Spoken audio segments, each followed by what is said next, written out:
Hello what's up guys यार, तो कैसे हैं आप सब। स्वागत करता हूं मैं आप सभी का हमारे इस यूट्यूब चैनल पे।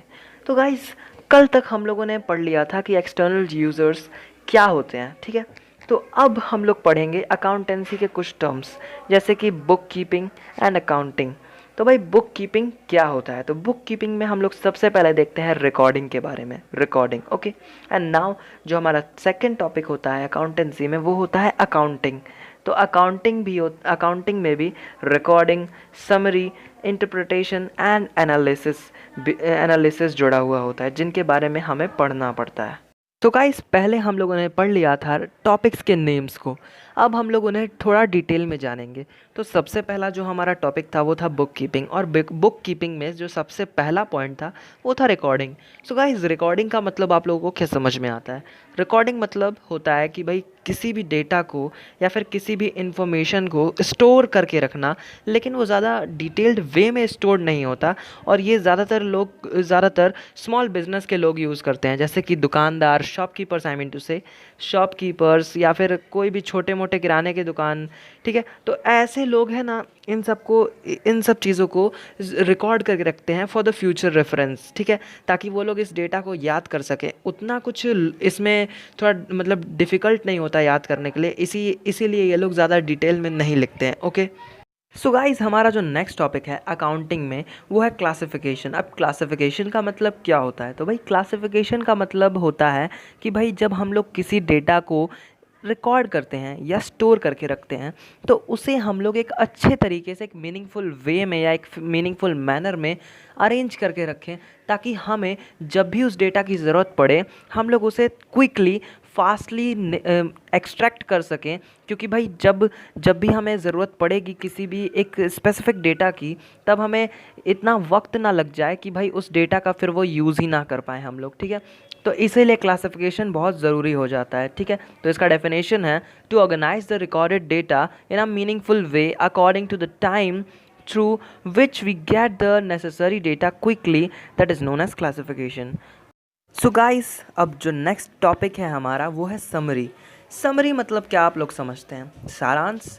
किसी भी, अगर हम लोगों ने इंग्लिश में सीखा है कि किसी भी चैप्टर का एक छोटा सा समरी होता है, 9th और 10th में तो हमें सिखाया भी जाता था कि भाई किसी भी एक चैप्टर का छोटा सा समरी लिख के लाना पड़ता था हम लोग को। तो शायद वो तो मेरे स्कूल में था, लेकिन पता नहीं आप सभी के स्कूल में होगा कि हो या ना हो।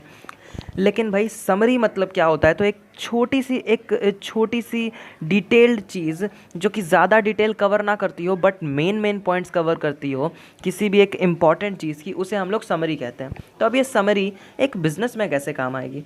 तो भाई, जैसा कि आप लोग जानते हैं कि एक बिजनेसमैन कभी भी अपनी अकाउंटिंग मीटिंग में ज़्यादातर बैठता नहीं है, ठीक है।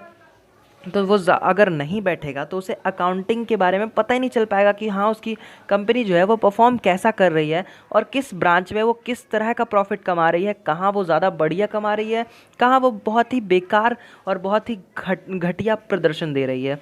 तो वो उसे नहीं पता चल पाएगा, जिसकी वजह से जो बिज़नेस है वो वहीं पे ठप पड़ जाएगा, बंद हो जाएगा। तो उसको कवर अप करने के लिए, ऐसी सिचुएशन ना आए, तो भाई अकाउंटिंग की जो पूरी टीम होती है, मैनेजमेंट टीम होती है जो, वो एक समरी बना देती है अपनी पूरी भी प्रॉफिट एंड लॉस की, और जितनी भी डिटेल्स होती हैं उनकी एक समरी बना देती है। एक क्या बोलते हैं, एक शॉर्ट लिस्ट करके मेन पॉइंट्स को वो उस समरी में लिख देती है, ताकि जो उसका बिज़नेस का ओनर होता है वो उसे देख कर और अपनी बिज़नेस में क्या सुधार करना है वो उसे इम्प्लीमेंट कर सके। सो गाइस, जो हमारा नेक्स्ट टॉपिक है वो है इंटरप्रिटेशन एंड एनालिसिस। तो भाई, हम लोगों ने पहले बात कर लिया था कि समरी क्या होती है और समरी क्यों दी जाती है एक बिजनेसमैन को, बिजनेस ओनर को। लेकिन उस समरी को पढ़ने के बाद कुछ करना भी तो पड़ेगा। आप सिर्फ उसे पढ़कर और अपनी बिजनेस के बारे में जानकर कुछ नहीं कर सकते।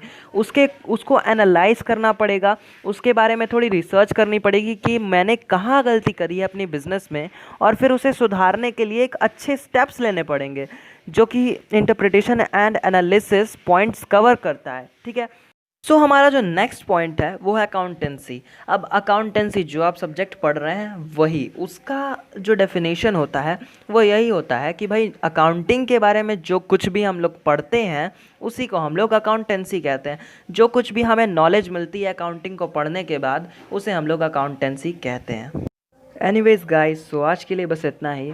अगली वीडियो में मिलते हैं एक नए इंटरेस्टिंग टॉपिक के साथ। Thank you for watching this video.